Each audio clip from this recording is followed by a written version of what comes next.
بسم اللہ الرحمن الرحیم۔ سورہ بقرہ آیت نمبر 19 کا دوسرا حصہ آج ہم دیکھ لیتے ہیں۔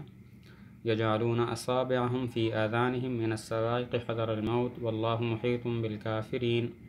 ترجمہ: یجعلون اصابعہم، وہ ڈالتے ہیں اپنی انگلیاں، فی آذانہم، اپنے کانوں میں، من الصواعق، کڑکوں کی آواز پر، حذر الموت، موت کے ڈر کی وجہ سے، واللہ، اور اللہ تعالیٰ، محیط، احاطہ کرنے والے ہیں، بالکافرین، کفار کا۔ یجعلون اصابعہم فی آذانہم، یہ جملہ مستانفہ یعنی الگ جملہ ہے۔ گویا کہ سائل نے سوال کیا اتنی شدید حالت میں یہ کیا کرتے ہیں، تو اللہ تعالیٰ نے جواب دیا یجعلون اصابعہم فی آذانہم، اپنی انگلیاں اپنے کانوں میں ڈالتے ہیں۔ یجعلون کی ضمیر کا مرجع اصحاب سیب یعنی بارش والے ہیں۔ یہاں پر سوال یہ ہوتا ہے کہ کانوں میں انگلیاں نہیں ڈالی جاتی بلکہ پورے ڈالے جاتے ہیں، تو کیسے فرمایا یجعلون اصابعہم، وہ انگلیاں کانوں میں ڈالتے ہیں؟ سوال یہ ہے، کانوں میں پوری انگلی نہیں ڈالی جاتی بلکہ پورے ڈالے جاتے ہیں، تو اللہ تعالیٰ نے اصابع، انگلیوں کا ذکر کیا کہ وہ انگلیاں ڈالتے ہیں۔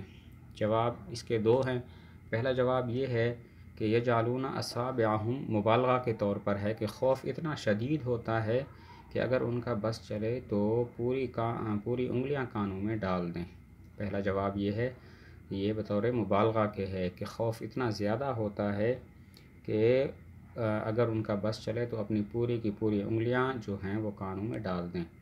دوسرا جواب یہ ہے کہ یہاں پر اصابع سے مراد بعض اصابع ہیں، یعنی کہ انگلیوں کا بعض حصہ، مطلب ہے انگلیوں کا بعض حصہ کانوں میں ڈالتے ہیں یعنی پورے ڈالتے ہیں۔ اور قرآن مجید میں اس کی مثالیں ملتی ہیں کہ کل بول کر جز مراد ہوتا ہے، جیسے چور کے بارے میں ارشاد ہے فَاقْطَعُوا أَيْدِيَهُمَا، ان کے ہاتھ کاٹو۔ اب پورا ہاتھ نہیں کاٹا جاتا چور کا، بلکہ چور کا بعض ہاتھ کاٹا جاتا ہے، کوئی ہاتھ کا کچھ حصہ کاٹا جاتا ہے۔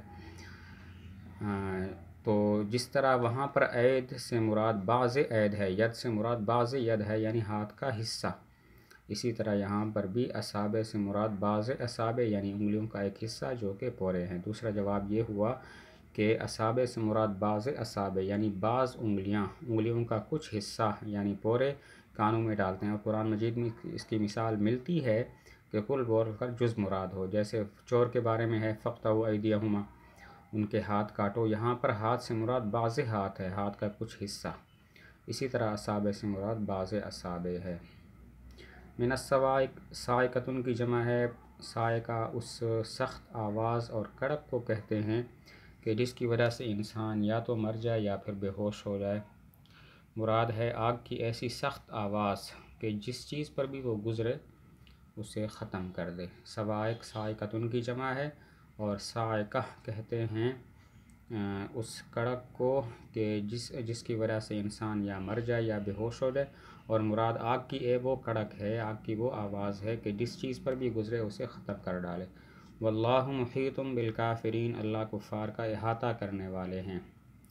اس کا مطلب یہ ہے کہ جس طرح شے اپنے احاطہ کرنے والے سے بچ نہیں سکتی، اسی طرح کفار بھی اللہ تعالیٰ کی پکڑ سے بچ نہیں سکتے۔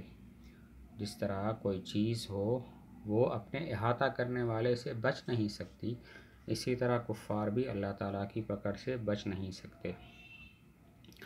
ترجمہ ایک دفعہ پھر کر لیتے ہیں۔ یجعلون، وہ ڈالتے ہیں، اصابعہم، اپنی انگلیاں، فی آذانہم، اپنے کانوں میں، من الصواعق، کڑکوں کی آوازوں پر، حذر الموت، موت کے ڈر کی وجہ سے، واللہ، اور اللہ تعالیٰ، محیط، احاطہ کرنے والے ہیں، بالکافرین، کفار کا۔